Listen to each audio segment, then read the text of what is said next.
गांव चक नूरपुर में हाजी करीम बख्श नाम का एक बड़ा जमींदार रहता था।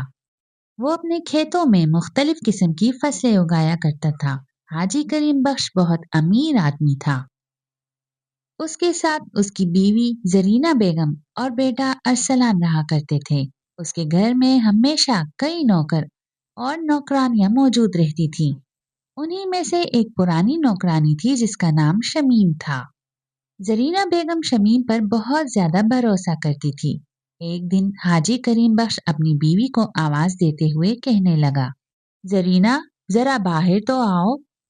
क्या बात है, इतने परेशान क्यों लग रहे हैं? जरीना ने पूछा। हाजी करीम बख्श बोला, मैंने जो गंदुम बेची थी उसके सारे पैसे मैंने अलमारी में रखे थे, मगर अब कुछ रकम गायब है। क्या तुम्हें कुछ मालूम है?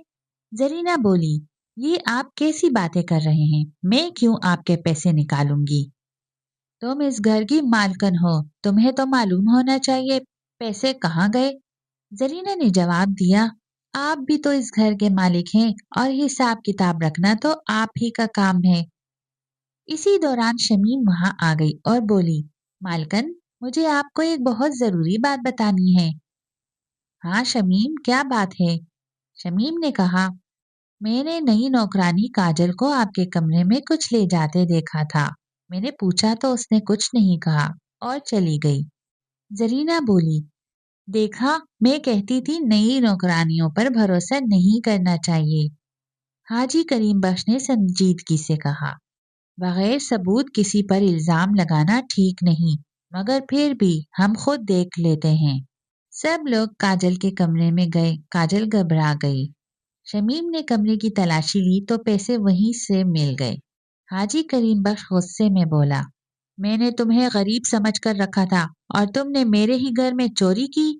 काजल ने बहुत सफाई दी मगर किसी ने उसकी एक ना सुनी और उसे घर से निकाल दिया गया। ये कोई पहली बार नहीं था। इससे पहले भी कई नौकरानियां इसी तरह चोरी के इल्जाम में निकाली जा चुकी थी। कुछ दिन बाद गांव की एक औरत सायरा हाजी करीम बख्श के पास आई और बोली, मालिक, मेरे शौहर बीमार हैं, मुझे काम की सख्त जरूरत है। हाजी करीम बख्श ने कहा, मुझे अब नए नौकर नहीं रखने। सायरा ने कहा, अगर मुमकिन हो तो मुझे कुछ खाने को दे दें।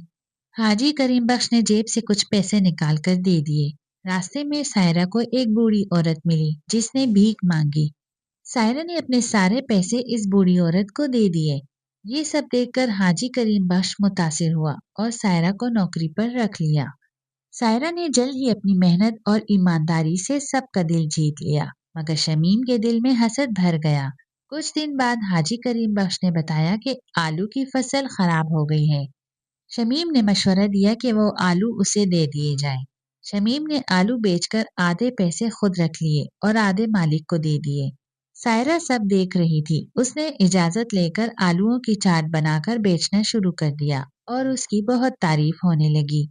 एक दिन शहर के एक ताजिर ने सायरा को बड़ा ऑर्डर देने की पेशकश की, मगर जरीना ने उसे मना कर दिया।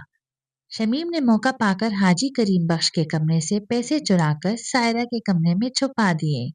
शमीम ने जरीना को भड़काया और इल्जाम सायरा पर आ गया, मगर हाजी करीम बख्श ने अकल से काम लिया। उसने जरीना से कहा कि जानबूझकर सोने की चेन बावर्ची खाने में गिराएं। शमीम ने चेन चुरा ली, जबकि सायरा ने चेन ईमानदारी से वापस कर दी। तब सब पर हकीकत वाजिह हो गई। जरीना ने शमीम को बुलाया और कहा, तुमने बरसों हमें धोखा दिया, अब फौरन इस घर से निकल जाओ। शमीम शर्मिंदा होकर चली गई।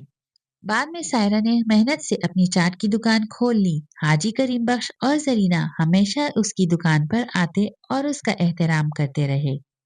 जो शख्स ईमानदार होता है, अल्लाह उसे जरूर इज्जत देता है, और जो धोखा देता है, एक दिन उसका बांडा फूट जाता है।